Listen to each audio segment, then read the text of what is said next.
Hi friends, இன்றைக்கி நம்ம சேனலில் வாழைப்பழம் வச்சு செம்ம டேஸ்ட்டான ஸ்வீட் ரெசிபி தாங்க எப்படி செய்கிறதுன்னு பார்க்க போகிறோம். இந்த ஸ்வீட் வந்து ரொம்பவே டிஃப்ரெண்ட்டாகவும் இருக்கும். அது மட்டும் இல்லாமல் ரொம்ப டேஸ்ட்டாக இருக்கும். சின்ன குழந்தைங்கள்லேருந்து பெரியவங்க வரைக்கும் எல்லாருமே விரும்பி சாப்பிடுவாங்க. வாழைப்பழமே பிடிக்காதுன்னு சொல்கிறவங்க கூட இன்னும் 2 கொடுங்கன்னு கேட்டு வாங்கி சாப்பிடுவாங்க. அந்த அளவுக்கு டேஸ்ட்டாக இருக்கும். கண்டிப்பாக மிஸ் பண்ணாமல் ட்ரை பண்ணி பாருங்கள். இந்த வீடியோவை ஸ்கிப் பண்ணாமல் கடைசி வரைக்கும் பாருங்கள். வாங்க வீடியோக்குள்ளே போகலாம். இந்த ரெசிபி செய்கிறதுக்கு முதல்ல ஒரு மிக்ஸி ஜாரில் கொஞ்சமாக தேங்காவை இந்த மாதிரி சின்ன சின்னதாக கட் பண்ணி சேர்த்துக்கோங்க. இப்போ மூடி க்ளோஸ் பண்ணிவிட்டு நல்லா அரைச்சி எடுத்துக்கோங்க. பாருங்கள், இந்த மாதிரி கையில் எடுத்து காட்டுறேன் பாருங்கள். இந்த மாதிரி தேங்காவை அரைச்சி எடுத்துக்கோங்க. நீங்கள் வந்து அரைச்சி சேர்க்கலைன்னா நீங்கள் துருவி கூட சேர்த்துக்கலாம். இப்போ அரைச்சி வச்சுருக்க தேங்காவை ஒரு பவுலுக்கு மாற்றினதுக்கப்புறமா அதே மிக்ஸி ஜாரில் 2 வாழைப்பழத்தை இந்த மாதிரி தோல் உரிச்சிட்டு சின்ன சின்னதாக கட் பண்ணி சேர்த்துக்கோங்க. வாழைப்பழம் சேர்த்ததுக்கப்புறமா மூடி க்ளோஸ் பண்ணிவிட்டு பல்ஸ் மூடில் 2 பல்ஸ் கொடுத்து இந்த வாழைப்பழத்தை அரைச்சி எடுத்துக்கோங்க. ரொம்ப மைய அரைக்கக்கூடாது. 2 பல்ஸ் கொடுத்தாலே இந்த அளவுக்கு அரைப்பட்டு வந்துடும். இப்போ ஒரு அடிகனமான பாத்திரம் வச்சுக்கோங்க. அதில் 1/2 டீஸ்பூன் அளவுக்கு நெய் சேர்த்துக்கோங்க. அதில் 1/4 டீஸ்பூன் அளவுக்கு மஞ்சள் தூள் சேர்த்துக்கோங்க. இந்த மஞ்சள் தூள் வந்து கொஞ்சம் கலருக்காக தான் சேர்க்குறோம். மஞ்சள் தூள் சேர்த்ததுக்கப்புறமா இதை லைட்டாக மிக்ஸ் பண்ணி விடுங்க. அந்த மஞ்சள் தூளோட பச்சை வாசனை போகட்டும். ஸ்டவ்வை வந்து சிம்மில் தான் வைக்கணும். ஹை ஃப்ளேமில் வச்சிங்கன்னா மஞ்சள் தூள் வந்து கருத்து போயிடும். இப்போ வந்து இதில் நம்ம அரைச்சி வச்சுருக்க வாழைப்பழ பேஸ்ட்டு சேர்த்துக்கலாம். வாழைப்பழ பேஸ்ட்டு சேர்த்ததுக்கப்புறமா கரண்டியை வச்சு நல்லா மிக்ஸ் பண்ணி விடுங்க. அந்த நெய்யோட அந்த வாழைப்பழ பேஸ்ட்டு நல்லா மிக்ஸ் ஆகட்டும். பாருங்கள், இந்த அளவுக்கு நல்லா மிக்ஸ் பண்ணதுக்கப்புறமா இதில் வந்து ரவை சேர்க்கணும். 1 கப் அளவுக்கு ரவை சேர்த்துக்கோங்க. இது வந்து நார்மலாக உப்புமாவுக்கு யூஸ் பண்ணுற ரவை தான். வறுத்த ரவை, வறுக்காத ரவை எதுனாலும் சேர்த்துக்கலாம். ரவை சேர்த்துட்டு நல்லா மிக்ஸ் பண்ணி விடுங்க. அந்த வாழைப்பழமும் ரவையும் நல்லா மிக்ஸ் ஆகி வரட்டும். நம்ம ரவை சேர்த்துட்டு மிக்ஸ் பண்ணும்போது நம்மளுக்கு நல்லா கெட்டிப்பட்டு வந்துடும்.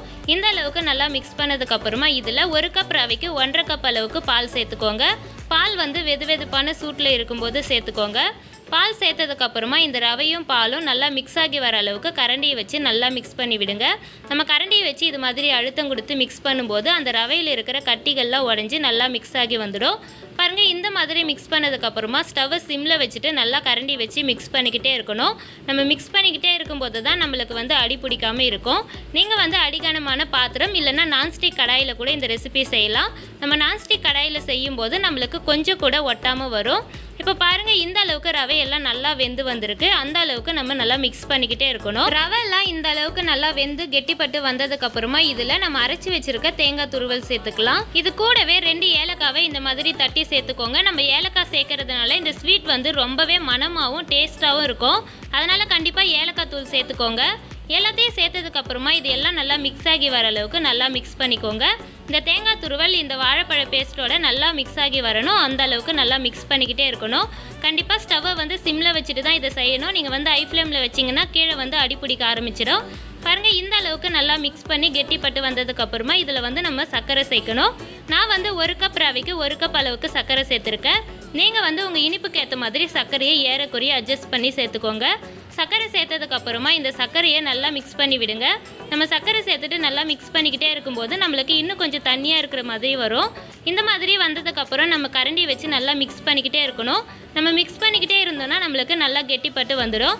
பாருங்கள், இந்த மாதிரி அல்வா பதத்துக்கு வந்ததுக்கப்புறமா நம்ம ஸ்டவ் ஆஃப் பண்ணிடலாம். இது வந்து நம்மளுக்கு கரெக்டான பதமாக இருக்கும். ஸ்டவ் ஆஃப் பண்ணிவிட்டு இதை வந்து நல்லா ஆற விட்டுருங்க. கொஞ்சம் கூட சூடு இல்லாத மாதிரி நல்லா ஆற விட்டுருங்க. நல்லா ஆறினதுக்கப்புறமா கையில் கொஞ்சமாக நெய் தடவிட்டு சின்ன சின்ன உருண்டியாக உருட்டி எடுத்துக்கலாம். பாருங்கள், இந்த மாதிரி உள்ளங்கையில் வச்சு நல்லா உருட்டி எடுத்துக்கோங்க. கொஞ்சம் கூட விரிசல் இல்லாத மாதிரி உருட்டிக்கோங்க.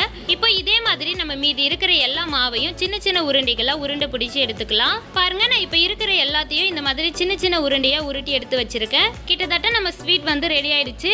இப்போ வந்து இது மாதிரி ஒரு பனியார கல்லில் கொஞ்சமாக நெய் சேர்த்துக்கோங்க. நெய் சேர்த்துட்டு இது மாதிரி ஒரு ப்ரஷ் வச்சு எல்லா குழியிலையும் இந்த நெய் அப்ளை பண்ணிக்கோங்க. உங்களுக்கு வந்து நெய் அதிகமாக வேணும்னா நீங்கள் அதிகமாக கூட சேர்த்துக்கலாம். ஆனால் இந்த ஸ்வீட்டுக்கு வந்து நெய் வந்து அதிகமாக சேர்க்கணும்னு அவசியம் இல்லை. நீங்கள் கொஞ்சமான நெய் சேர்த்து பண்ணாலே இந்த ஸ்வீட் வந்து ரொம்ப டேஸ்ட்டாக இருக்கும். இப்போ நம்ம ரெடி பண்ணி வச்சுருக்க உருண்டைகளை ஒவ்வொன்றா சேர்த்துக்கலாம். ஸ்டவ்வை வந்து ஹை ஃப்ளேமில் வச்சுட்டு லைட்டாக ஒரு ஸ்பூன் வச்சு நல்லா திருப்பி விடுங்க. ஒரு சைடு நல்லா செவந்ததும் இன்னொரு சைடு திருப்பி விட்டு நல்லா வேக வச்சதுக்கப்புறம் எடுத்திங்கன்னா ஒரு டேஸ்டியான வாழைப்பழ ஸ்வீட் ரெடி ஆகிடும். கண்டிப்பாக இந்த ரெசிபியை மிஸ் பண்ணாமல் ட்ரை பண்ணி பாருங்கள். ரொம்ப டேஸ்ட்டாக இருக்கும். இதை செய்கிறதும் ரொம்ப ஈஸி தான். பிகினர்ஸ் கூட ரொம்பவே ஈஸியாக செஞ்சு முடிச்சிடலாம். இந்த வீடியோ உங்களுக்கு பிடிச்சிருக்கும்னு நினைக்கிறேன். இந்த வீடியோ பிடிச்சிருந்தா நம்ம சேனலை சப்ஸ்கிரைப் பண்ணிக்கோங்க. இதே மாதிரி நிறைய யூஸ்ஃபுல்லான வீடியோஸ்லாம் நம்ம சேனலில் அப்லோட் பண்ணியிருக்கோம். பார்க்காதவங்க போயிட்டு செக் பண்ணி பாருங்கள். இந்த வீடியோவை உங்கள் ஃப்ரெண்ட்ஸ் அண்ட் ஃபேமிலிக்கு ஷேர் பண்ணுங்கள். இந்த ரெசிபி உங்களுக்கு பிடிச்சிருந்ததுன்னா கமெண்ட் பாக்ஸில் கமெண்ட் பண்ணுங்கள். தேங்க்யூ.